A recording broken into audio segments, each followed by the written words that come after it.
Product के बारे में बताया जाएगा, जिसके बारे में भी हो सकता है आपने कभी अखबार में सुना हो, कभी टीवी में देखा हो, कभी किसी ने थोड़ा बहुत आपको बताया हो। लेकिन जब कुछ समय पहले हमें इस प्रोडक्ट के बारे में पता लगा तो बड़ा रिलैक्स फील हुआ, क्योंकि रियल एस्टेट के अंदर सबसे बड़ी चीज क्या है कि हम एनसीआर को ही जानते हैं।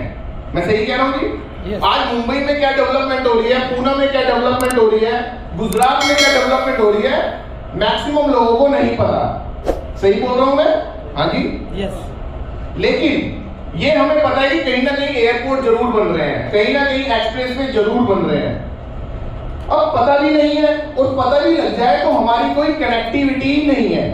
मान लो अगर मैं मुंबई में काम करना चाहता हूं तो भाई कहां काम करूं, किसके थ्रू काम करूं, पैसा मिलेगा या नहीं मिलेगा, जमीन मिलेगी या नहीं मिलेगी।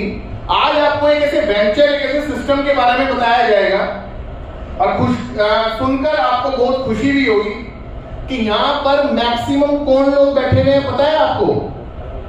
यहाँ पर मैक्सिमम कस्टमर बैठा हुआ है, यहाँ पे मैक्सिमम ग्राहक बैठा हुआ है जिसने प्रॉपर्टी के अंदर इन्वेस्ट कर रखा है। क्या मैं जान सकता हूं कितने कस्टमर बैठे हुए हैं यहाँ पे जिन्होंने धुलेरा के अंदर प्लॉट ले रखा है? अरे बाप रे वाह, आपका अभिनंदन, स्वागत है जोरदार तालियों के साथ। ये हमारे सिस्टम की पावर है कि बिना किसी टेलीकॉलर के, बिना किसी ऑफिस के, इतने सारे कस्टमर इतनी दूर एक प्रोडक्ट को लेकर बैठे हुए हैं और आज आपके लिए यहाँ पर बैठे हुए हैं, आपको सुन रहे हैं। तो ये सिस्टम क्या है? सबसे पहले मैं प्रोडक्ट को इंट्रोड्यूस करूंगा कि वाया धुलेरा, जो आपने बार बार ये वीडियो देखी, विवेक बिंद्रा जी की वीडियो देखी, मोदी जी की देखी, तो इसके अंदर बार बार धुलेरा सर के बारे में बताया जा रहा है। तो वाया धुलेरा, ये धुलेरा है क्या, इसके बारे में जिन शख्स को मैं बुलाने जा रहा हूं वो स्पेशली सूरत से आए हैं हम सब लोगों के लिए, और head of the family, MD of the company यहां पर रिप्रेजेंट हुए हैं, जो कि धुलेरा से चप्पे चप्पे से वाकिफ है, क्योंकि कई साल से गुजरात के अंदर, धुलेरा के अंदर वो काम कर रहे हैं।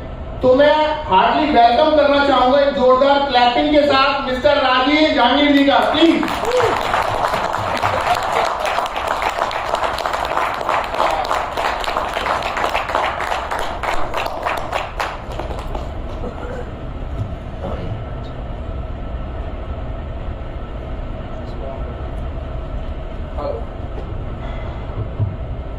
हेलो हेलो, आवाज आ रही है?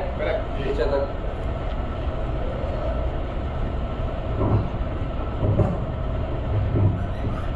तो सबसे पहले मैं आप सभी का धन्यवाद करना चाहता हूं कि आपने अपना कीमती समय दिया हमें सुनने के लिए, तो बहुत बहुत आभारी अपने टीम को। और सबसे पहले धन्यवाद देना चाहता हूं अंकुर जी को, राजेश्वर जी को और उनकी टीम को, कि जिन्होंने अपनी अच्छी खासी मेहनत करके और यहाँ पे अच्छा मुकाम भी हासिल किया है, और इतना अच्छा जो अपने जो मेरी फैमिली है उसकी संख्या को दिनों दिन बढ़ा रहे हैं, तो उनके लिए बहुत बहुत धन्यवाद। तो आज हम जिस प्रोडक्ट के बारे में बातचीत कर रहे हैं, तो उससे पहले मैं अपना इंट्रोड्यूस कर दूँ। मैं वैसे बेसिकली राजस्थान से बिलोंग करता हूँ और गुजरात में रहते हुए मुझे 15 साल से ज़्यादा हो गए हैं। और जिस प्रोडक्ट के या जिस प्रोजेक्ट के बारे में बात कर रहे हैं उस प्रोजेक्ट पे मैं लास्ट 13 साल से काम कर रहा हूँ, यानी एक ही प्रोजेक्ट पे लास्ट 13 साल से मैं वहीं पे ही कामकाज करता हूँ। 2010 से लेकर के जब से ये सिटी डेवलप हो, जब मतलब गवर्नमेंट ने अनाउंसमेंट किया था 2008 से, तो उसके बाद में 2010 से ये मार्केट में आई, तो तभी से ही हम इसमें लगे हुए हैं और सूरत से हम इसको हैंडलिंग करते हैं। और आज अपनी कंपनी के बारे में मैं थोड़ा बताऊँ। अपनी कंपनी को 10 साल से ज़्यादा हो गए और 6 कंट्री में 19 स्टेट में अपनी ये जो कंपनी है वो रन कर रही है। और उनके लिए मैं अपने जो भी इन्वेस्टर हैं उनके लिए बहुत बहुत धन्यवाद देना चाहता हूँ कि उनकी वजह से ही आज हम 19 स्टेट में और 6 कंट्री में हमारी प्रेजेंस है। तो धुलेरा के बारे में हम बात कर रहे हैं। धुलेरा में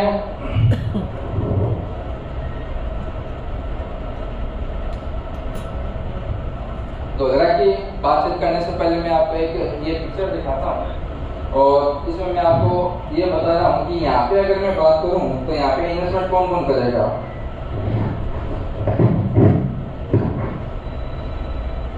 कौन कौन इन्वेस्टर हैं जो यहाँ पे इन्वेस्टमेंट करेगा? हाथ खड़े कर सकते हैं जरा। ऐसे कौन से इन्वेस्टर हैं जो यहाँ पे इन्वेस्टमेंट करेंगे या कर सकते हैं? सिर्फ एक है, और आप 2 3 4।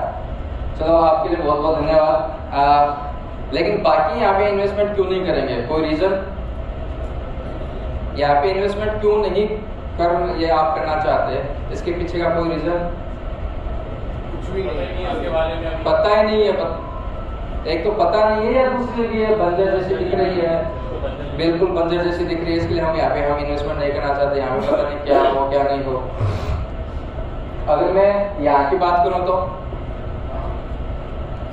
सब इन्वेस्टमेंट करना चाहेंगे, सबके सब इन्वेस्टमेंट करना चाहेंगे, क्योंकि यहाँ पे डेवलपमेंट है, सारी चीजें दिखाई दे रहा है, ठीक है ना, कि यहाँ पे हमें इन्वेस्टमेंट करना चाहिए। अब इन दोनों पिक्चरों में डिफरेंस क्या है सर? इन दोनों पिक्चरों में डिफरेंस क्या है? ये डेवलप और ये अनडेवलप है। इन दोनों पिक्चरों में सर कोई भी डिफरेंस नहीं है, सिर्फ एक ही चीज का है, 30 साल का डिफरेंस है। कितने का? 30 साल का। जो आप जो पहली पिक्चर देख रहे हो ये शेख जायद रोड की है, और जो सेकंड पिक्चर देख रहे हो ये भी शेख जायद रोड दुबई की है। ये 1990 में दुबई ऐसा था और 2020 में दुबई इस तरीके का है। अब आप यहाँ पे ये चीज आपको मालूम होनी चाहिए कि अगर 30 साल पहले वहाँ पे अगर हमने इन्वेस्टमेंट किया होता, अगर प्लानिंग आपके पास में होती कि भाई कि यहाँ पे ये इस तरीके से बनने वाला है और 30 साल में ये इस तरीके से बन करके रेडी हो जाएगा, तो आप इन्वेस्टमेंट कर सकते थे जी, कर सकते थे ना। लेकिन अगर सपोज दैट कि हमने वो मौका चूक गए कि काश हमें इस चीज का पहले पता होता तो हम वहाँ पे इन्वेस्टमेंट कर दिया होता। लेकिन अगर आपके पास में वही मौका अगर आज के दिन दोबारा से आया है तो क्या आप इन्वेस्टमेंट करोगे या नहीं करोगे? 100% से करोगे ना, क्योंकि वही मौका है, वही कंपनी है, और डेवलपमेंट करने का जो फेस है वो भी वही है, जो 30 साल का जो ड्यूरेशन है वो। तो इसके बारे में भी मैं आपको बताऊंगा। ये जो पिक्चर देख रहे हो ये दुबई की शेख जायद रोड की है, और ये जो जॉन एफ कैनेडी है, यूएस के राष्ट्रपति थे, इन्होंने कहा था कि अमेरिका अमीर है, ठीक है ना, क्योंकि यहाँ की सड़कें अच्छी हैं। यहाँ की सड़कें अच्छी हैं इसके लिए अमेरिका अमीर है। ये नहीं कि अमेरिका अमीर है इसके लिए यहाँ की सड़कें अच्छी हैं।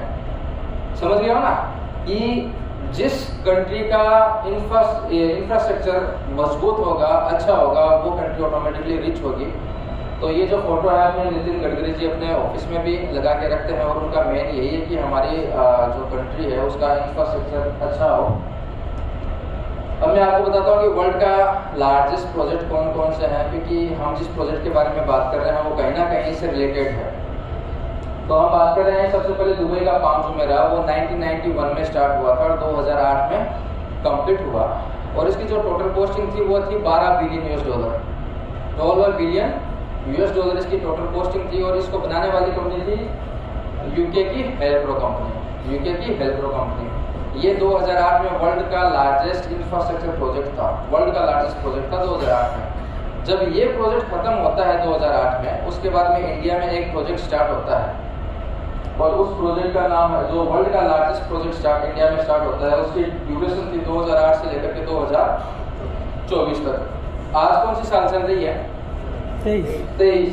अब 23 के बाद में एक साल हो रहा है, यानी कि एक साल एंडिंग है, इसका मतलब क्या है, खत्म होने के कगार पे वो प्रोजेक्ट। और उस प्रोजेक्ट के बारे में आप सब लोग जानते हो, आप सब के सब उस प्रोजेक्ट के बारे में जानते हो, और वो प्रोजेक्ट है sir DMIC, Delhi Mumbai industrial corridor.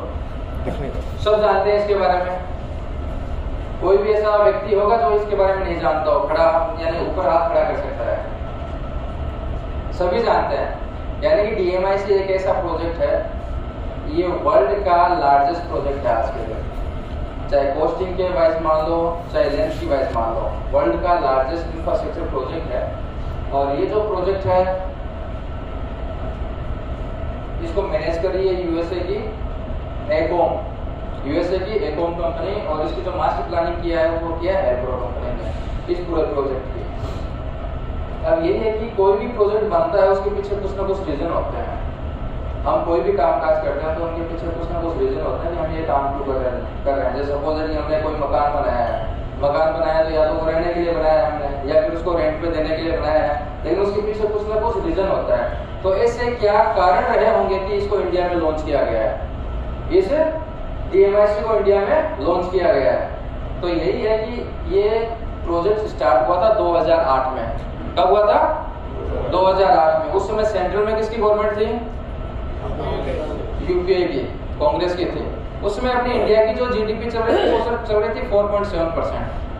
वो चल रही थी 4.7%। अब इस जीडीपी को 10% पे कैसे लेके आया जाए, अपनी जो जीडीपी है उसको 10% पे कैसे लेके आया जाए, इसके लिए इस प्रोजेक्ट की शुरुआत हुई। अब इस प्रोजेक्ट में बहुत बड़ा प्रोजेक्ट है। तो इस प्रोजेक्ट में कौन सी गवर्नमेंट ने इसको स्टार्ट किया था? यूपीए की।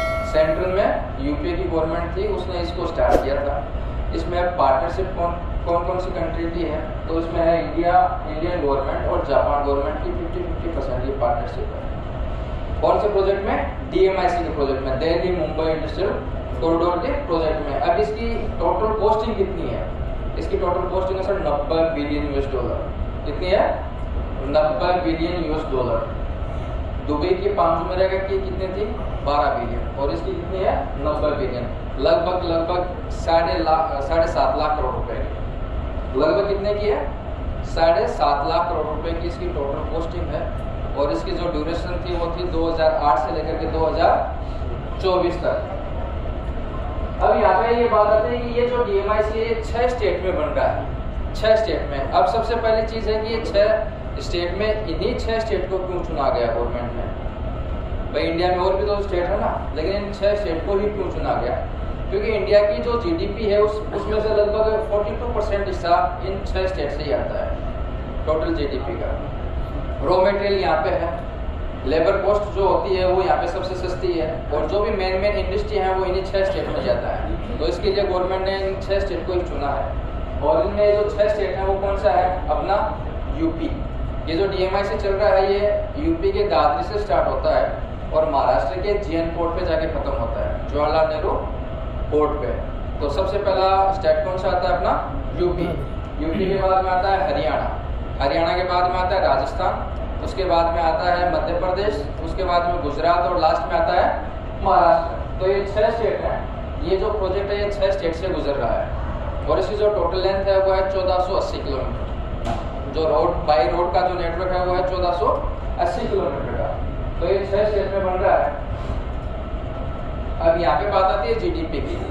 ये जीडीपी को इफेक्ट करने वाली चीजें कौन कौन सी होती हैं? जो डायरेक्ट जीडीपी को इफेक्ट करती हैं, तो उसमें से सबसे पहली चीज कौन सी आती है? ट्रांसपोर्टेशन। कौन सी आती है? ट्रांसपोर्टेशन। ट्रांसपोर्टेशन में 4 चीजें होती हैं, रोड, रेल, एयर और सी। ये 4 चीजें ट्रांसपोर्टेशन में होती हैं। और सेकंड आता है अपना प्रोडक्शन। तो प्रोडक्शन हम 2 ही चीजों का कर सकते हैं, या तो सर्विस कर सकते हैं या गुड्स का प्रोडक्शन कर सकते हैं। तो 2 ही चीजों के डायरेक्ट जीडीपी का इफेक्ट होता है। इसमें हम बात करते हैं सबसे पहले रोड की।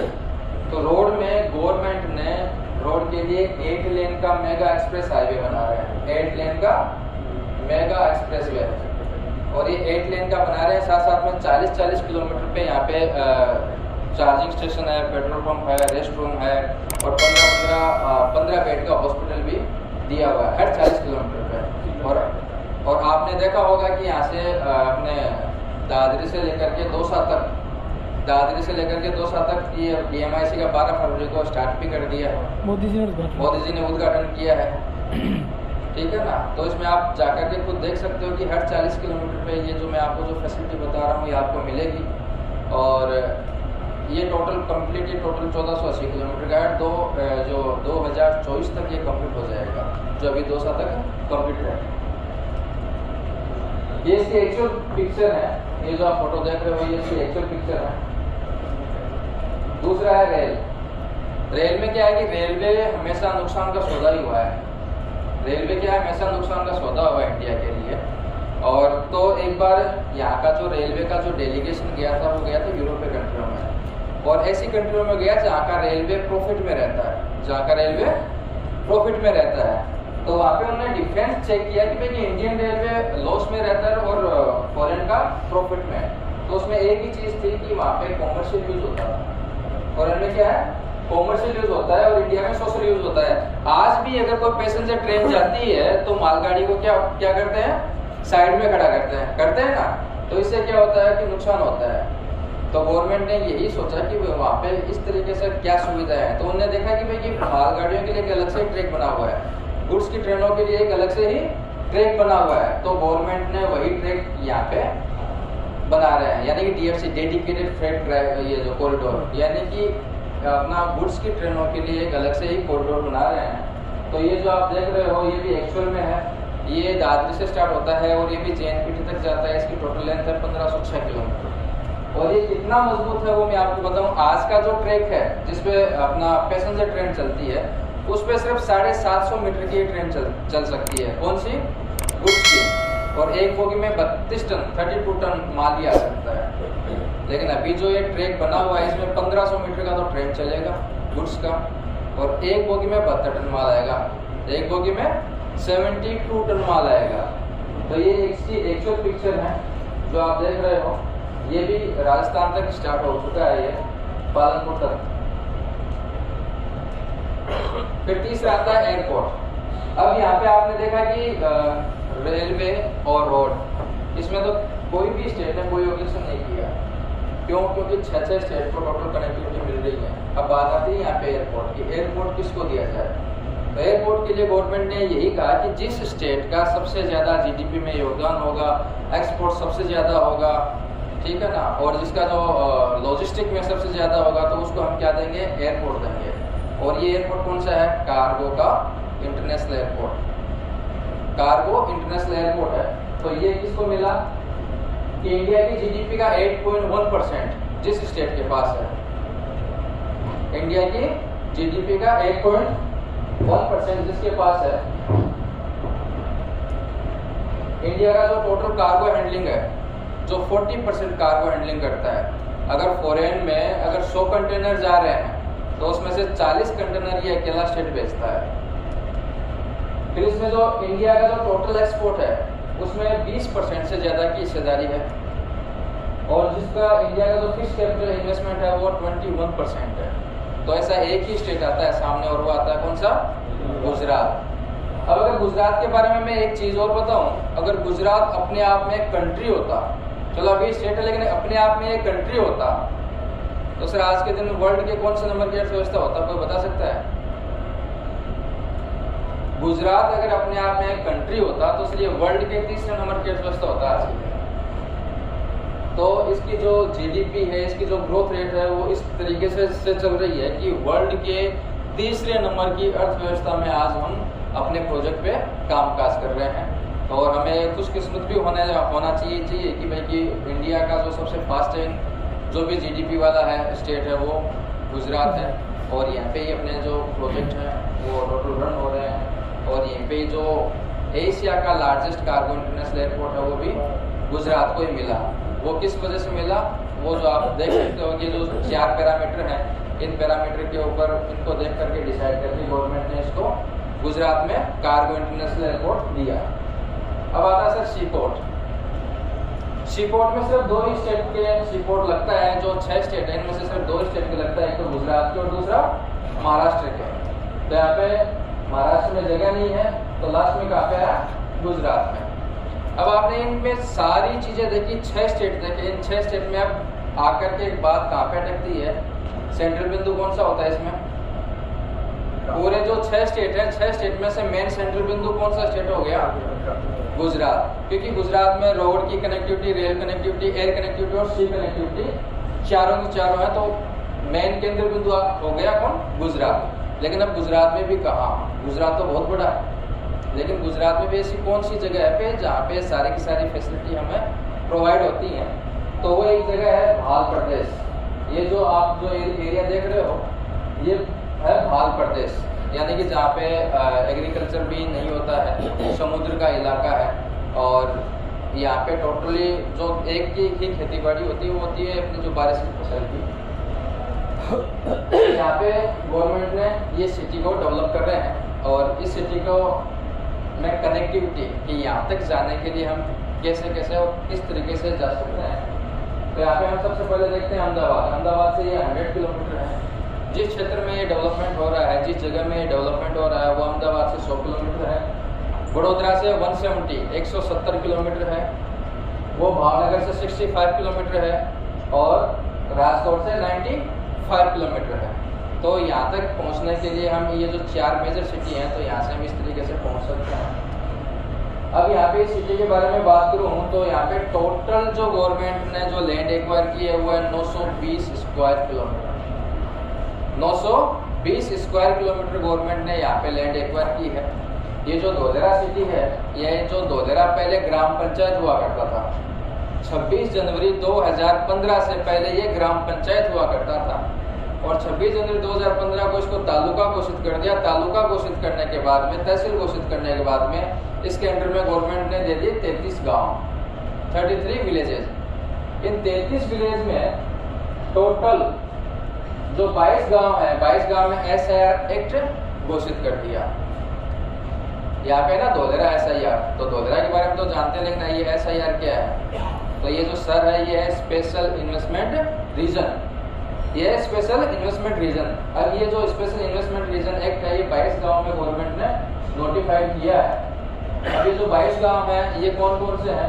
अभी जो 22 गाँव का जो डेवलपमेंट है वो मैं आपको सिमिलरिटी बताता हूँ कि इसका 920 स्क्वायर किलोमीटर में से 570 स्क्वायर किलोमीटर डेवलप होगा। 570 स्क्वायर किलोमीटर डेवलप होगा और इसमें टाउनशिप प्लानिंग रखी है गवर्नमेंट ने TP1 से लेकर के TP6 तक। तो इसका टोटल एरिया है 422 स्क्वायर किलोमीटर। कितना है? 422 स्क्वायर किलोमीटर, यानी कि total 920 square kilometre land acquire की है और उसमें से 422 स्क्वायर किलोमीटर क्या किया है? डेवलप करेंगी गवर्नमेंट। इसमें फेज 1 में TP1 और TP2 है, इसमें 153 स्क्वायर किलोमीटर है गवर्नमेंट ने एरिया लिया है और ये कंप्लीट होने वाला है 2024 में, जो लगभग कंप्लीट है, जो आप जाकर के देख भी सकते हो। फेज 2 में लिया है 127 स्क्वायर किलोमीटर, जो 2032 में पूरा होगा और जो फेज 3 है इसमें TP5 TP6 आएगा, ये है 142 स्क्वायर किलोमीटर। इस तरीके का ये 30 साल का प्रोजेक्ट है, प्रोजेक्शन है। अब एक चीज आपने नोट की होगी, जो मैंने आपको फर्स्ट टाइम में जो फोटो दिखाई थी, ठीक है ना, दुबई का, वो था 1990 का और जो सेकंड फोटो दिखाया था वो था 2020 का, यानी कि 30 साल का डिफरेंस। और जो दुबई को जो डेवलप करने वाली कंपनी है वो है यूके की हेलग्रो कंपनी, और वही यूके की हेलग्रो कंपनी को गवर्नमेंट ने यहाँ पे ये जो सिटी है इसको डेवलप करने के लिए दिया है। अगर आप दुबई जाकर के देखा होगा तो दुबई के जितने भी मेट्रो स्टेशन है उसकी डिजाइन सेम डिटो कॉपी किसकी है? धोलेरा में उन्होंने डाल दिया। ये जो भी डिजाइन जो दुबई में है मेट्रो की है या जो बिल्डिंगों की है, लगभग वही डिजाइन आपको धोलेरा में भी मिलेगी, क्योंकि दोनों की कंपनी एक है और सिमिलर ही दोनों प्रोजेक्ट हैं। दोनों प्रोजेक्ट का एरिया लगभग सेम था, दोनों का जो टाइमलाइन है वो दोनों का सेम है। 30 साल उसका था, 30 साल ये है, और ये धीरे धीरे कंटिन्यू किया है, ग्रो कर रहा है। आप यहाँ पे जाकर के देख भी सकते हो। और ये जो एक्टिवेशन एरिया है, ये जो एक्टिवेशन एरिया है जो 22.5 यानी 22.54 स्क्वायर किलोमीटर का है, यहाँ पे आप ये चीज नोट कर सकते हो कि ये जो सिटी, जैसे कि कोई भी बिल्डर होता है, कोई भी बिल्डर होता है, वो पूरी बिल्डिंग खड़ी करने से पहले एक सैंपल फ्लैट बनाता है। सैंपल फ्लैट बनाता है ना, उसको वो दिखा करके बेचता है कि ये तो कोई मैंने बिल्डिंग फ्लैट बनाया है, सारे फ्लैट ऐसे ही होंगे। तो सेम डिटो को भी गवर्नमेंट ने ये जो 22.54 स्क्वायर किलोमीटर का एरिया है ये बिल्कुल रेडी कर दिया है। और आपको यहाँ पे जाकर के देख सकते हो कि एक स्मार्ट सिटी है वो किस तरीके से रन होती है, क्या क्या उसमें फैसिलिटी हो सकती है। तो गवर्नमेंट ने सैंपल फ्लैट, ऐसा मान के चलो भाई सैंपल फ्लैट गवर्नमेंट ने रेडी बना करके रखा हुआ है, रेडी करके रखा हुआ है। यहाँ पे आप देख सकते हो कि टोटल फैसिलिटी किस तरीके से यहाँ पे रन होती है। अब यहाँ पे आता है कि SIR एक्ट क्या है? तो सर SIR एक्ट जो है ये कानून है और इसको हम सीधी भाषा में समझ सकते हैं कि एक ब्लड प्रूफ जैकेट है, ठीक है ना, जो बड़ी बड़ी इंडस्ट्रियों के लिए काम करता है, जो बड़ी बड़ी इंडस्ट्रियों के लिए काम करता है। जैसे कि हमने बात सुनी टाटा नैनो की, सुना था ना टाटा नैनो के बारे में। पहले इसका प्लांट कहाँ था? वेस्ट बंगाल में था। और जब ये वेस्ट बंगाल में था वहां से उनको रिमूव करना पड़ा, हटना पड़ा। तो ऐसी नौबत किसी दूसरी इंडस्ट्री के साथ में ना है यानी कि जो हर इन्वेस्टर क्या सोचता है, सेफ्टी और सिक्योरिटी देखता है ना, सबसे पहले देखता है नहीं देखता? तो बड़ी बड़ी कंपनियां क्या है, वो भी इन्वेस्टर ही तो है ना, तो वो भी तो अपनी सेफ्टी और सिक्योरिटी देखती है ना। ये ऐसी नौबत दोबारा से नहीं आए, तो इसके लिए गवर्नमेंट ने SIR एक्ट बनाया है। SIR एक्ट के तहत जो कंपनी आती हैं वो 100% सेफ रहती हैं, तो इसके लिए SIR एक्ट बनाया गया है। अब यहाँ पे हम बातचीत करते हैं 1 मिनट।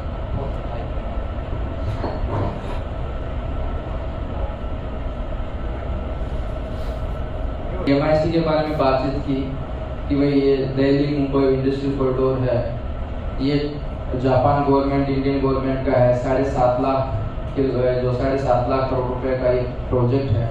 अब इसमें एक चीज़ है कि ये जो प्रोजेक्ट है DMIC का जो प्रोजेक्ट है, इसमें जो दूरी है, जो डिस्टेंस है, वो उसमें 34% हिस्सा गुजरात में आता है, ठीक है ना। ये जो 1480 किलोमीटर है, 1480 किलोमीटर का 34% जो हिस्सा है वो गुजरात में आता है।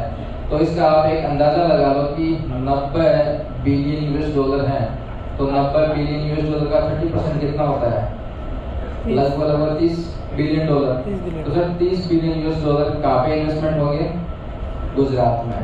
अगर 30 बिलियन अगर गुजरात में अगर इन्वेस्टमेंट होंगे तो गुजरात का डेवलपमेंट ऑटोमेटिकली होना है। अब यहाँ पे ये है कि भाई DMIC के बारे में हमने जाना, धोधरा के बारे में हमने जाना, कि हम इसकी बात ही क्यों कर रहे हैं, क्या हम इसकी बात ही क्यों कर रहे हैं? तो अभी यहाँ पे आपने देखा होगा कि जैसे नोएडा डेवलप हुआ है, गुड़गांव डेवलप हुआ है, लगभग 15 से 20 साल में कितना गुना रिटर्न आया होगा इन्वेस्टरों को? फिर भी 15 टाइम्स, 100 टाइम्स, 20-30 गुना तो हुआ होगा ना। तो अगर हम यहाँ पे अगर इस सिटी की बातचीत करते हैं, जैसे कि हम पहले बोल रहे थे कि हम काश हमें वो पहले पता होता या ये दुबई का पूरा फुल प्रूफ प्लानिंग है और 30 साल में ऐसी प्लानिंग होने वाली है, तो हम इन्वेस्टमेंट कर सकते थे, ठीक है ना। तो वही मौका आज हमारे पास में यहाँ पे आया हुआ है कि आज भी हम यहाँ पे इन्वेस्टमेंट कर सकते हैं। लेकिन अगर हम यहाँ पे इन्वेस्टमेंट करेंगे तो हमें क्या रिटर्न मिल सकता है या कितना गुना मिल सकता है? तो लगभग कितना गुना मिल सकता है, कोई अंदाजा? हम ही बताएं। तो सर यहाँ पे अगर मैं बात करूँ तो मैं मिनिमम से मिनिमम 10 टाइम्स की बात कर सकता हूँ। तो अगर यहाँ पे अगर आप इन्वेस्टमेंट करते हो तो 10 साल में 10 गुना आप गारंटेड आप प्राप्त कर सकते हो। अब कई बार बोलते हैं सर आप तो गारंटी लेते हो, आपकी गारंटी की क्या गारंटी है? सही है ना, आप तो गारंटी लेते हो 10 साल में 10 गुना मिलेगा, आपकी गारंटी की भी क्या गारंटी है? सत्य है ना ये चीज। तो हम तो यही बताते हैं कि भाई ये जो मैं आपको चीज बताने जा रहा हूँ वो अगर आप ध्यान से अगर सुन लोगे ना तो आप खुद बोलोगे कि सर आपने जो 10 गुना बताया ना वो बहुत कम बताया है। तो उसमें सबसे पहली चीज है यहाँ पे सर धोधरा में एशिया का लार्जेस्ट कार्गो इंटरनेशनल एयरपोर्ट बन रहा है। क्या? एशिया का लार्जेस्ट कार्गो इंटरनेशनल एयरपोर्ट धोधरा में बन रहा है। अब यहाँ पे सभी को पता है कि एयरपोर्ट तो बन रहा है, एयरपोर्ट तो हमारे यहाँ जेवर में भी बन रहा है, ठीक है ना। लेकिन जेवर में एयरपोर्ट बनने से पहले क्या बात है, कोई बता सकता है? जेवर में एयरपोर्ट का जब डिक्लेरेशन नहीं हुआ था उससे पहले क्या बात है? 2-3 हज़ार रुपया। और आज क्या भाव है? 10-12 हज़ार, सर ज्यादा होंगे सर यहाँ पे। हाँ 20 से 24 हज़ार रुपया गज का तो भाव मैंने भी सुन रखा है। तो लगभग कितना गुना हो गया? 10 टाइम्स तो हो गया ना। एक तो डिक्लेयर होने से पहले 2 से 3 हज़ार रुपया गज का भाव था और आज कितना है? 22 से 24 हज़ार है, 25 हज़ार रुपया गज का भाव। तो लगभग 10 टाइम्स हो चुका ना जेवर के पास में।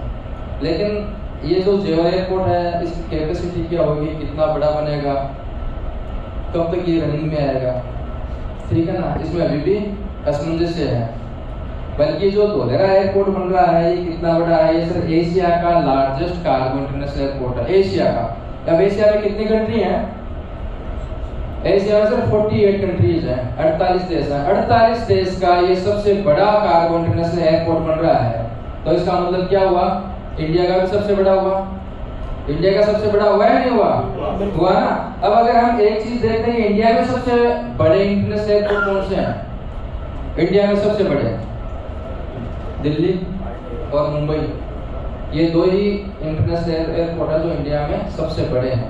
और सर ये एशिया का लार्जेस्ट कार्गो इंटरनेशनल एयरपोर्ट बन रहा है, तो मतलब दिल्ली और मुंबई जितना तो बनेगा ना, दिल्ली और मुंबई से तो ज्यादा बड़ा बनेगा ना, ठीक है ना। अभी इस एयरपोर्ट का सर अभी आज के दिन में कामकाज रनिंग में है, चालू है। इसका जो फेज 1 है वो 2026 में कंप्लीट होगा। इस एयरपोर्ट का फेज 1 2026 में कंप्लीट होगा।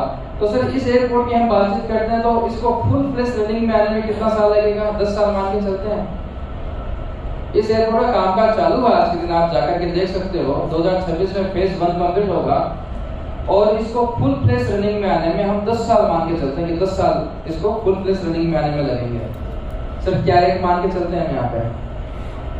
एशिया का लार्जेस्ट कार्गो इंटरनेशनल एयरपोर्ट है, क्या रेट मान के चलते हैं? दिल्ली में क्या भाव चल रहा है? 25-30 25-30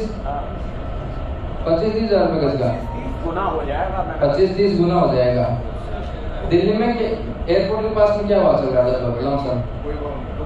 6 लाख रुपए समथिंग सुन रखा मैंने, 6 लाख रुपए गज के भाव, इतना तो है ना। और मुंबई में लगभग 8 से 10 लाख रुपए बार का भाव चल रहा है, 8 से 10 लाख रुपए गज का भाव चल रहा है। अगर ये एयरपोर्ट अगर फुल फ्लेश में रनिंग में आ जाएगा तो हम इनका दिल्ली और मुंबई जितना मुकाबला तो नहीं कर सकते कि चलो 6 लाख रुपए गज का आ जाएगा।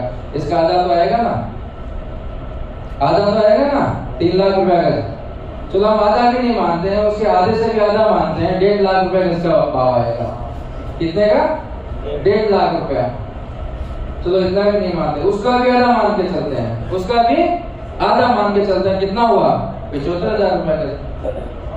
75,000 रुपए गज ना सर। जिस दिन अगर ये 75,000 रुपए गज आ जाएगा तो उस दिन सर हमारा जो हमने जो इन्वेस्टमेंट किया उसका सर 15 टाइम्स हो चुका होगा।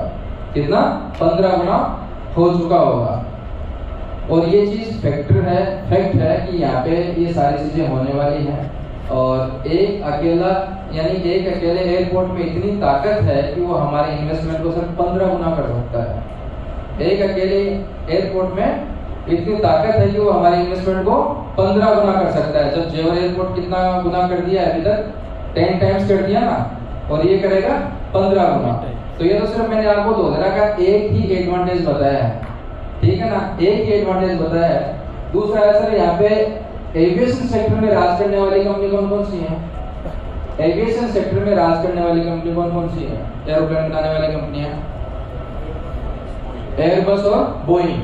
तो सर एयरबस और बोइंग का एमआरओ सिस्टम यहाँ पे आ गया है, धोधरा में आ गया है, पूरे एशिया में कहीं नहीं है एयरबस और बोइंग का एमआरओ सिस्टम। इसको हम मैन्युफैक्चरिंग, रिसर्च और ऑपरेशन तो है ही है, साथ में मेंटेनेंस है, रिपेयर और ऑपरेशन भी है। तो यानी कि मैन्युफैक्चरिंग, रिसर्च और ऑपरेशन तीनों चीजें यहाँ पे होने जा रही हैं धोधरा में। और गवर्नमेंट ने यहाँ पे इनको लैंड भी प्रोवाइड कर दी है। यहाँ पे air frame, body paint, engine, MRO and service, ये सारी चीजें यहाँ पे होने वाली हैं। और नेक्स्ट है एविएशन जोन। यहाँ पे अभी कौन कौन सी इंडस्ट्री आने वाली है? एयरक्राफ्ट मैन्युफैक्चरिंग यूनिट है, aviation academy, flight training institute, ये सारी चीजें यहाँ पे आने वाली है। पहला एडवांटेज क्या था एयरपोर्ट का? दूसरा एडवांटेज क्या है? बोइंग और एयरबस का यहाँ पे मैन्युफैक्चरिंग यूनिट आना, मैन्युफैक्चरिंग प्लांट आना। अगर हम आपको बोल दें कि यहाँ से अभी हम जहाँ पे बैठे हैं उसके 50 किलोमीटर दूर यहाँ पे बहुत बड़ी इंडस्ट्री आने वाली है, चलो यही आने वाली है, राफेल का आ गया, प्लांट आ गया, तो भाव कहाँ से कहाँ जाएगा? आग लग जाएगी ना। बस वही चीज यहाँ पे है कि भाई धोधरा में ये चीज आ चुकी है और वहाँ पे इनको लैंड एलोकेट कर दिया है गवर्नमेंट ने। और इनका जो एमओयू साइन वगैरह वो तो कब का हो चुका था। अब यहाँ पे कौन कौन सी कंपनी आने वाली है? टाटा एडवांस सिस्टम है। ये जो टाटा एडवांस सिस्टम है ये एयरबस के साथ में कोलैबोरेशन किया है। टाटा एडवांस सिस्टम ने लॉकहीड के साथ में किया है। एयरबस का पर्टिकुलर इंडिविजुअल खुद का एक और प्लांट आएगा जो सिर्फ हेलीकॉप्टर मैन्युफैक्चरिंग करेगा। ये एविएशन सेक्टर का यहाँ पे सारी चीजें हैं। फिर आता है धोधरा सी पोर्ट। सी पोर्ट का एक अलग ही महत्व होता है कि जहाँ पे सी पोर्ट होता है वहाँ पे एक्सपोर्ट इंपोर्ट ज्यादा होता है, वहाँ पे इंडस्ट्रियाँ ज्यादा लगती है। जहाँ पे इंडस्ट्रियाँ ज्यादा लगती है वहाँ पे क्या होता है? रोजगार मिलता है, एम्प्लॉयमेंट मिलता है, और एम्प्लॉयमेंट मिलता है तो वहाँ पे ग्रोथ ऑटोमेटिकली होती है। तो यहाँ पे सी पोर्ट भी यहाँ पे आ रहा है। यहाँ पे एक ये चीज आ गई, वर्ल्ड का लार्जेस्ट सोलर पावर प्लांट। क्या आ गया? वर्ल्ड का लार्जेस्ट सोलर पावर प्लांट। ये सर 5000 मेगावाट का वर्ल्ड का लार्जेस्ट सोलर पावर प्लांट है जो 5000 मेगावाट का है। अब ये 5000 मेगावाट कितनी होती है, इसका अगर हम एक अंदाजा अगर लगाते हैं कि जितनी पूरे बिहार को बिजली मिलती है ना, पूरे बिहार को जितनी बिजली मिलती है उतना होता है सिर्फ 5000 मेगावाट। अब इस एक चीज से आप अंदाजा लगा सकते हो कि जब 5000 मेगावाट यहाँ पे प्रोडक्शन होगा तो यहाँ पे कितनी बड़ी बड़ी इंडस्ट्री आने वाली है, कितनी बड़ी बड़ी यहाँ पे इंडस्ट्री आने वाली है। इस चीज से आप एक अंदाजा लगा सकते हो। फिर यहाँ पे सेमिकॉन सिटी, इसको डिक्लेयर कर दिया गवर्नमेंट ने 2022 से लेकर के 2027 तक सेमिकॉन सिटी। इसमें जो गवर्नमेंट ने जो पॉलिसी बनाई है उसमें अगर सेमीकंडक्टर से रिलेटेड कोई भी इंडस्ट्री आती है तो उसमें 75% सब्सिडी देती है गवर्नमेंट। कितना? 75% सब्सिडी, जो 2022 से लेकर के 2027 तक है। लगभग 3 दिन पहले ही न्यूज आई थी, 3 दिन पहले ही फॉक्सकॉन और वेदांता की न्यूज आई थी। उसमें डेविड जो है उनके अपने फॉक्सकॉन के सीईओ हैं, उन्होंने ये डिक्लेयर किया था कि हम वहां पे 40 mm, ठीक है ना, और 15 mm इनकी क्या है, इनकी ये जो चिप है ना, ये चिप बनाएंगी। तो 40 mm और 15 mm जो चिप, जो इनकी साइज है ना चिप की, वो चिप यहाँ पे बनाएंगी। और लगभग 2026 तक वो प्रोडक्शन स्टार्ट करने के बारे में बोल रहे थे कि 2026 के जो लास्ट क्वार्टर है उसमें हमको यहाँ पे अपना प्रोडक्शन भी स्टार्ट हो जाएगा। तो मतलब 2026 से प्रोडक्शन स्टार्ट होगा तो इसका मतलब क्या है, 4 गुना या 5 गुना तो वो एक अकेला वेदांता कंपनी कर देगी, ठीक है ना। तो यहाँ पे मतलब कि इन्वेस्टमेंट अभी करना ही बहुत फायदेमंद है। और ये वेदांता और फॉक्सकॉन कितने का इन्वेस्टमेंट किया है सर? 1.5 लाख करोड़ रुपए का इन्होंने ये इन्वेस्टमेंट किया है। और साथ साथ में एक और कंपनी आई है माइक्रोन, जिसने लगभग 75,000 करोड़ रुपीज का यहाँ पे इन्वेस्टमेंट किया है। टाटा है, टाटा तो वहां पे बिल्कुल छाया हुआ है, क्योंकि टाटा ने जब टाटा नैनो आई थी, टाटा नैनो आने के बाद में टाटा की लगभग 7 से 8 इंडस्ट्रियां गुजरात में आई है। पहली टाटा आई थी, उसके बाद में 7 इंडस्ट्रियां हो रही हैं। पहली इंडस्ट्री है टाटा केमिकल लिमिटेड, जो धोलेरा में अभी अपना लिथियम बैटरी का प्लांट लगाएगी और इसका मिट्टी फिलिंग का कामकाज चालू है। दूसरा है यहाँ पे टाटा पावर। टाटा पावर वहाँ पे 1000 मेगावाट का सोलर पावर प्लांट बना रही है। उसमें से 300 मेगावाट का जो पावर प्लांट है उसका प्रोडक्शन भी स्टार्ट कर दिया है टाटा ने। जो आप अगर शेयर मार्केट में यहाँ पे कामकाज करते हो तो आपको पता है कि लगभग 6 महीने या 7 महीने पहले टाटा पावर का लगभग अपर सर्किट लगा था 5-6 दिन कंटिन्यू। 5-6 दिन कंटिन्यू अपर सर्किट लगा था ना, वो इसी के लिए लगा था कि धोलेरा का जो पावर प्लांट है उसकी स्टार्टिंग हुई थी, इसकी वजह से अपर सर्किट चालू हुआ था उसका। फिर टाटा एयरबस के साथ में जो कोलैबोरेशन करके वो C295 एयरक्राफ्ट, यानी कि वो कौन सा प्लेन बनाएगी वो भी डिफाइन कर दिया है कि हम ये इंडियन आर्मी के लिए C295 जो एयरक्राफ्ट है वही यहाँ पे बनाएंगे। ये टोटल डिक्लेयर हो गया है। और टाटा का जो लॉकहीड मार्टिन के साथ में भी करार हुआ है, वो भी इसके लिए 1200 एकड़ भी जमीन वो गवर्नमेंट ने यहाँ पे अलग से अलॉट किए हैं इनके लिए। तो टाटा भी लगभग वहाँ पे उसकी 7 से 8 कंपनी आने वाली है। अब यहाँ पे बात आती है कि यहाँ पे सेक्टर कौन कौन से आने वाले हैं, सेक्टर कौन कौन से आने वाले हैं। हम बेंगलोर को कौन से सेक्टर से जानते हैं सर? आईटी। अगर बेंगलोर एक अकेला अगर आईटी सेक्टर से इतना बूम कर सकता है, तो हम जैसे कि सूरत में रहते हैं तो सूरत को कौन से सेक्टर से जानते हैं? डायमंड, टेक्सटाइल और डायमंड, दोनों चीजें। वहां पे 2 सेक्टर हैं, 2 सेक्टर की वजह से पूरा क्या सिटी डेवलप हो गया। जमशेदपुर को आयरन जमशेदपुर टाटा, ठीक है ना। तो वहां पे सिर्फ एक ही था स्टील फैक्ट्री आजादी से पहले का, सिर्फ एक स्टील फैक्ट्री ने पूरा क्या सिटी डेवलप कर दिया। तो एक सेक्टर है वो पूरा शहर खड़ा कर सकता है। तो सर धोलेरा में ये 8 सेक्टर आने वाले हैं। तो 8 सेक्टर जब आएंगे तो कितना बड़ा वहाँ पे ग्रोथ होगा, कितना बड़ा डेवलपमेंट होगा वो आप देख सकते हो। एरोस्पेस इंडस्ट्री वहाँ पे आ रही है, फार्मा वहाँ पे आ रही है, सोलर इंडस्ट्री है, ऑटोमोबाइल्स है, एग्रो फूड, इलेक्ट्रॉनिक्स है, इंजीनियरिंग और आईटी। ये 8 सेक्टर वहाँ पे धोलेरा में आ रहे हैं, आने वाले हैं नहीं, आ रहे हैं, कुछ तो आ चुके हैं। तो इन चीजों से आप देख सकते हो कि पूरा धोलेरा कितना बड़े सिटी के रूप में वहाँ पे खड़ा होगा। ये जो सारी की सारी कंपनियां हैं जो वहाँ पे, ये सारी की सारी कंपनियां हैं जो वहाँ पे आज के दिन आ चुकी हैं। इनका किसी कंपनी ने तो प्रोडक्शन स्टार्ट कर दिया है, किसी कंपनी ने अपना वहाँ पे लैंड फिलिंग का काम काज चल रहा है, और बहुत सारी कंपनियों को वहाँ पे गवर्नमेंट ने लैंड एलोकेट कर दिया है। मैं आपको ये चीज बता रहा हूँ कि SIR एक्ट सबसे पहले आया था चाइना में, और चाइना ने सबसे पहले SIR एक्ट लागू करके सबसे पहले सिटी डेवलप की संघाई। कौन सी? संघाई। संघाई बनने के बाद में इंडिया में सबसे पहला SIR एक्ट लागू करने वाला स्टेट है गुजरात। सबसे पहला SIR एक्ट लागू करने वाला स्टेट है गुजरात, और सबसे पहले सिटी डेवलप हो रही है दोहरा SIR। अब ये जब ये दोहरा SIR हो रही है, तो जिस समय SIR एक्ट लागू हुआ था 2009 में, उसी समय गुजरात सरकार ने एक वहाँ पे इन्वेस्टर को लाने के लिए एक चीज स्टार्ट की थी, वो थी वाइब्रेंट गुजरात। वाइब्रेंट गुजरात तो सब जानते हैं ना, बड़ी बड़ी कंपनियां या फॉरेन की कंपनियां वहाँ पे इन्वेस्टर्स आते हैं। तो 2009 में उन्होंने SIR एक्ट लागू किया, और उसके बाद में उन्होंने वाइब्रेंट गुजरात भी 2009 से स्टार्ट किया। तो 2009 से जब स्टार्ट किया, उस समय से लेकर के आज तक लगभग 8000 से ज्यादा कंपनियों ने वहाँ पे MOU साइन किए हैं, और वो MOU की जो टोटल कॉस्ट है वो सर 25 लाख करोड़ रुपए है। कितना है? 25 लाख करोड़ रुपए है जो वहाँ पे इन्वेस्टमेंट की है, ठीक है ना।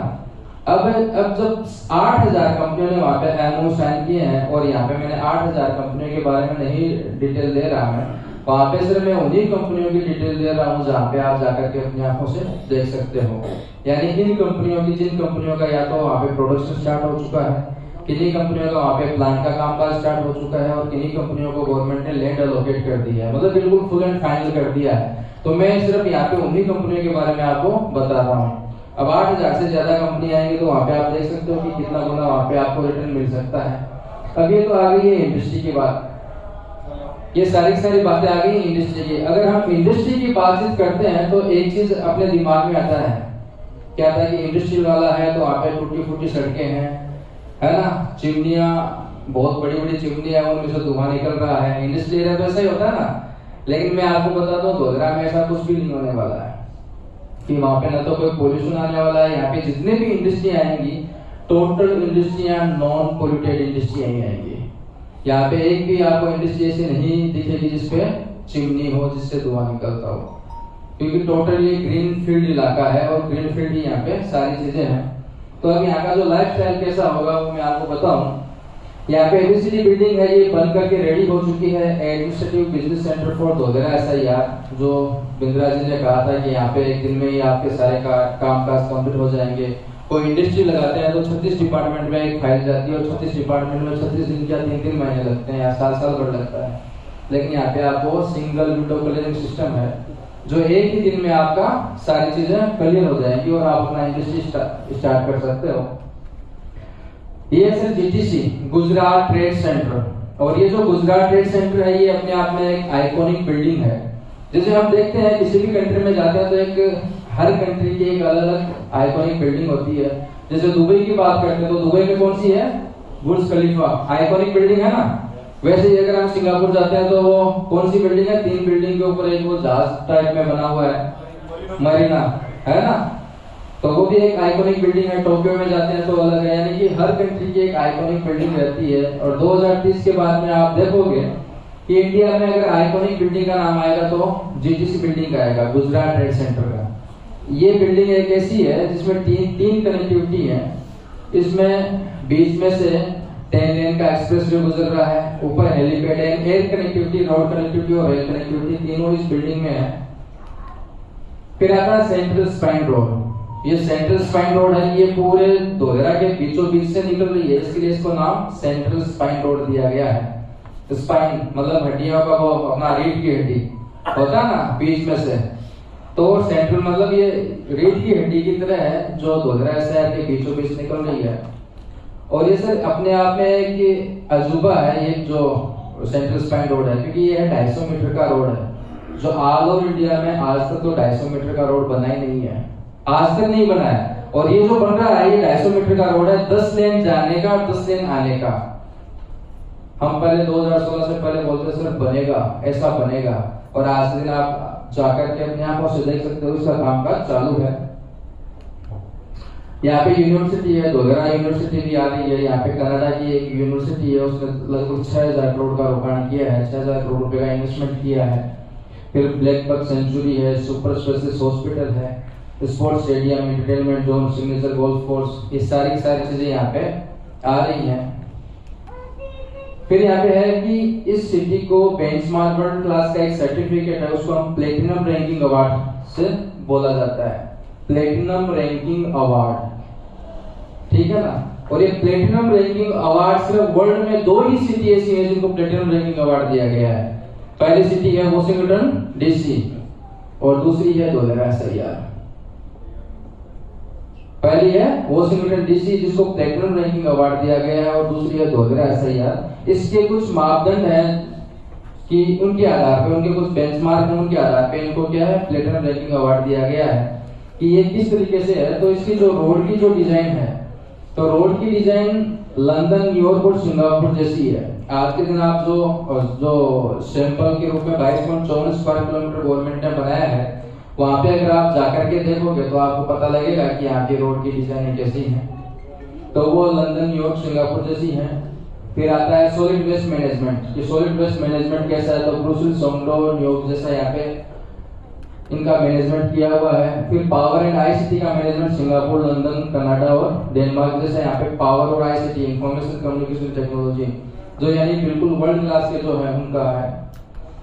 और ऐसे ही वाटर और वेस्ट वाटर का जो ये जो है ट्रीटमेंट, वाटर ट्रीटमेंट प्लांट है, एसटीपी वगैरह है, वो सिंगापुर, कैलिफोर्निया, हांगकांग जैसा किया हुआ है। फिर अर्बन प्लानिंग लंदन जैसा है, लंदन शिकागो जैसा है, और स्ट्रॉन्ग वाटर ब्रुसेल, सोंगडो, न्यूयॉर्क जैसा है। ये सारी की सारी फैसिलिटी है। ये वर्ल्ड में जो बेस्ट सिटी है, वर्ल्ड की जो टॉप 10 या जो वर्ल्ड की जो बेस्ट सिटी है, उनमें जो बेस्ट परफॉर्मेंस के द्वारा जो भी बेस्ट जो इंफ्रा है वो सारा का सारा यहाँ पे लाया गया है। और ये जो टोटल डाटा है वो हमारे नहीं है, गवर्नमेंट ऑफ इंडिया के डाटा है। ये टोटल डाटा है, ये गवर्नमेंट ऑफ इंडिया के हैं। आप इनको चेक भी कर सकते हो। अब ये जो आप यूटिलिटी देख रहे हो, अब आप इसमें आप ध्यान से देखो कि ये जो अंदर टनल दिखाई दे रही है, ये टनल इतनी बड़ी है कि इसमें हम अपनी इनोवा गाड़ी है या स्कॉर्पियो गाड़ी है, इसके अंदर से निकाल सकते हैं। इतनी बड़ी बड़ी टनल आज के दिन बना दी गई है। अंदर से ही गैस का कनेक्शन, गैस की पाइपलाइन है, आईसीटी, पावर, वाटर, सारा का सारा अंडरग्राउंड है। ये आज के दिन आप जाकर के अपनी आंखों से देख सकते हो कि यहाँ पे गवर्नमेंट ने इतना पावरफुल यहाँ पे बनाया है। तो इस चीज से आपको पता लगेगा कि वो सिटी किस तरीके की डेवलप हो रही है, यानी कि आगे आने वाले 100 साल तक यहाँ पे खुदाई की जरूरत नहीं होगी। टोटल हर चीज अंडरग्राउंड है।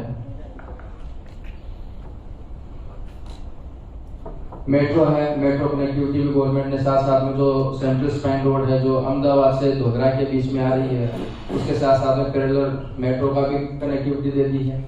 अब ये सारी चीजें तो आ गई हैं कि धोलेरा में बड़ी बड़ी इंडस्ट्री आ रही हैं, बड़ी बड़ी सड़कें आ रही हैं, सारी चीजें आ रही हैं, लेकिन आप क्या कोई एक करंट एग्जांपल दे सकते हो कि वहां पे रेट बढ़ेंगे? सही है ना? क्या कभी कभी क्या मैं जब सेमिनार लेता हूँ तो लोग बोलते हैं सर कुछ आप ऐसा बताओ कि भाई हमें विश्वास हो जाए कि यार कुछ इंडस्ट्री आने के बाद में क्या 10 टाइम्स हुआ है ना? तो यही है कि टाटा नैनो को सभी जानते हैं ना। सबसे पहले इसका प्लांट कहाँ था? बंगाल में था, सिंगूर में था। सिंगूर से ये गुजरात में कब आया? 2010 में। ये सिंगूर से 2010 में आया था साणंद में। तब 100 गज के प्लॉट की रेट यहाँ पे थी मात्र 70 से 80 हजार रुपए का एक प्लॉट मिलता था। 70 से 80 हजार रुपए का मात्र 100 गज का प्लॉट मिलता था जब टाटा नैनो सिंगूर से साणंद में आई थी, गुजरात में आई थी तब 2010 में। अब कौन सी साल चल रही है सर? 23। कितना साल हुआ? 13 साल हो गए। इस 13 साल में हमने सबसे पहले 2016 में क्या देखा? नोटबंदी। भूल गया शायद। इंडियन लोगों की मेंटलिटी है कि कुछ भी हो भूल जाते हैं। सही है ना? बिल्कुल ही भूल जाते हैं क्योंकि वो चला गया, अभी क्या याद करना उसको। 2016 में क्या देखा? नोटबंदी। 2018 में जीएसटी और 2019 में कोरोना, वर्ल्ड की महामंदी। जब ये तीनों चीजें देखने के बाद में आपको क्या लगता है कि यहाँ पे क्या भाव हुए होंगे? क्या लगता है कितना रेट गया होगा यहाँ पे? आप ही बताओगे, कौन सा बताएं? हम तो बताएंगे ना, वो तो हम तो बताने के लिए आए, हम तो बताएंगे जरूर। तो सर ये टाटा नैनो यहाँ पे आई थी 2010 में, उस समय सर 70 से 80 हजार रुपए एक प्लॉट के, मतलब 100 गज के प्लॉट की रेट थी। और ये 2010 के जो 2020 की बात है, 2020 में देख लो या आज देख लो, 14 से 15 लाख रुपए उस प्लॉट की रेट है। कितनी है? 14 से 15 लाख रुपए। कितना गुना हुआ सर? कितना गुना हुआ? 20 गुना। कितने साल में? 10 साल में। सर एक छोटी सी गाड़ी है, छोटा सा प्लांट है, इसने हमारे इन्वेस्टमेंट को सर 20 गुना कर दिया। कितना गुना कर दिया? 20 गुना कर दिया। अब यहाँ पे मैं कई बार व्यक्तियों को पूछता हूँ यहाँ पे 20 गुना क्यों हुए? टाटा नैनो में तो सिर्फ 5000 लोग ही हैं, 5000 वर्कर ये हैं क्या? 5000 वर्कर ने यहाँ पे क्या 20 गुना कर दिए क्या? नहीं किया ना। तो कैसे हुआ? तो सर टाटा नैनो में जो टाटा की कोई भी गाड़ी बनती है उसमें 2860 कंपोनेंट लगते हैं, 2860 से ज्यादा कंपोनेंट लगते हैं। तो यहाँ पे बहुत सारी कंपनियां ऐसी हैं जो इसका ट्रांसपोर्टेशन कॉस्ट ज्यादा होती है, तो लगभग 450 से ज्यादा कंपनियों ने अपने यहाँ पे मैन्युफैक्चरिंग प्लांट लगा लिए। 450 से ज्यादा कंपनियों ने अपने यहाँ पे मैन्युफैक्चरिंग प्लांट लगा लिए। एक प्लांट में एवरेज 100 व्यक्ति है, 100 व्यक्ति है एवरेज, तो कितने व्यक्ति हो गए? 45,000, 45,000 लोग हो गए ना। और कई कंपनियां ऐसी हैं जिनकी मैन्युफैक्चरिंग कॉस्ट, जो प्लांट लगाने की कॉस्ट ज्यादा आती है, तो उन्हें अपने वेयर हाउस डाल दिए, तो उसे 600 वेयर हाउस आ गए। एक में अगर एवरेज निकालते हैं तो 50 व्यक्ति हैं एवरेज, तो टोटल कितने हो गए? 30,000 लोग हो गए। तो 30,000 तो वेयर हाउस में है, मैन्युफैक्चरिंग जो प्लांट है उनमें 45,000 है, और खुद टाटा में कितने लोग हैं? 5,000। टोटल कितने हुए? 80,000। यानी कि एक प्लांट आता है तो उससे 80,000 लोगों को तो डायरेक्ट रोजगार मिलता है, डायरेक्ट रोजगार मिलता है एक प्लांट से। अब ये टोटल पूरे तो गुजरात के तो नहीं है ना लोग, ऑल ओवर इंडिया से हैं। अगर ऑल ओवर इंडिया से हैं तो हम दो हमारे दो, ये तो डेफिनेटली आएंगे हम दो हमारे दो। कितने लोग हो गए सर? लगभग 3 लाख हो गए ना। अब जब 3 लाख लोग वहां पे रहेंगे तो वहां पे इनडायरेक्ट जॉब भी आएंगी। इनडायरेक्ट जॉब में कौन है? सबसे पहले कौन आता है हमारे घर पे? दूध वाला, फिर अखबार वाला आता है ना, फिर किराना स्टोर वाला है, मेडिकल स्टोर है, हॉस्पिटल है, स्कूल है, कपड़े की दुकान है, जूतों की दुकान है, सब ऐसे करके बहुत सारे। तो सर यहाँ पे देखते ही देखते 10 सालों में यहाँ की जो पॉपुलेशन है वो हो गई सिर्फ 5 लाख। कितना हो गया? 5 लाख। अब 5 लाख लोग हो गए तो जमीन तो उतनी है ना, रहने के लिए मकान चाहिए। अगर रहने के लिए मकान चाहिए तो जमीन की वैल्यू ऑटोमेटिकली बढ़ेगी। अब यहाँ पे क्या हो गया? रेट 20 गुना हो गई। हो गया नहीं होगी? अब आप एक चीज से अंदाजा लगा लो, छोटी सी गाड़ी, छोटे से प्लांट ने हमारे इन्वेस्टमेंट को 20 गुना कर दिया, ठीक है ना। तो यहाँ पे तो धोलरा में तो वर्ल्ड के जायंट प्लेयर आ रहे हैं, धोलरा में तो वर्ल्ड के जायंट प्लेयर आ रहे हैं। कितना गुना जा सकता है आप इस चीज का अंदाजा नहीं लगा सकते सर। धोलरा में कितना गुना रेट जाएगा इस चीज का आज के दिन हम अंदाजा नहीं लगा सकते। गवर्नमेंट के आंकड़ों के अनुसार ये है कि यहाँ पे जो धोलरा में 60 लाख लोगों को डायरेक्ट रोजगार मिलेगा। गवर्नमेंट के आंकड़े हैं कि यहाँ पे 60 लाख लोगों को तो डायरेक्ट रोजगार मिलेगा। अगर डायरेक्ट 60 लाख लोगों को ये जो रोजगार मिलेगा तो क्या होगा? हम तो हमारे दो काउंट करके चलना ही चलना है वो तो कितना हो गया? 2.5 करोड़। 2.5 करोड़ लोग सर यहाँ पे रहेंगे। अगर 2.5 करोड़ लोग रहेंगे तो जमीन की कीमत कितनी जाएगी आप अंदाजा नहीं लगा सकते। आज के दिन लगभग गुजरात की, पूरे गुजरात की पॉपुलेशन लगभग 5 से 5.5 करोड़ है, ठीक है ना।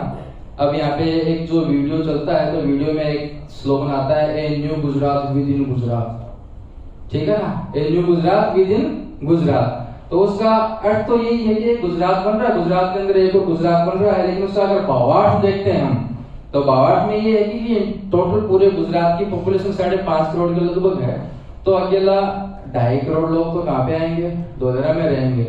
तो एक तो पॉपुलेशन के हिसाब से हो गई, और दूसरा अगर फाइनेंशियल तौर पे देखते हैं कि जितना पूरा गुजरात टर्नओवर करता है उतना पूरा टर्नओवर कौन करेगा? अकेला धोलरा करेगा। तो ये सारी चीजें हैं। तो अब आपको अंदाजा हो गया होगा कि वहाँ पे धोलरा में हमें इन्वेस्टमेंट क्यों करना चाहिए। अब तो यकीन हो गया ना कि 10 गुना तो जाएगा ही जाएगा, बिल्कुल पक्का 100%। यहाँ पे हमारे कितने इन्वेस्टर भाई हैं, हाथ खड़े करो, मतलब सबके सब करोड़पति हैं आज के दिन। बहुत बहुत धन्यवाद आपके। तो यानी कि यहाँ पे 100% से सर जाएगा ही जाएगा, ये डेफिनेटली आप मान के चलो, क्योंकि यहाँ पे ये चीज हम नहीं कहते, ये हम लोगों का अनुभव बोलता है ना कि यहाँ पे जब गुड़गांव क्या था, नोएडा क्या था, ठीक है ना, जेवर के पास में क्या था, लेकिन आज के दिन भाई रेट एप्रिसिएशन क्यों हो रहा है, किस तरीके से हो रहा है, वो सब आपको पता है, और वही अंदाजा वहां पे ही हम लगाते हैं। तो ये सारी चीजें हैं। अब ये जो सिटी के बारे में तो हमने सारी चीजें देख ली, अभी सिटी किस तरीके की बनेगी वो देखना चाहेंगे हम? जी बिल्कुल। देखना चाहेंगे या नहीं चाहेंगे कि ये सिटी किस तरीके की बनेगी?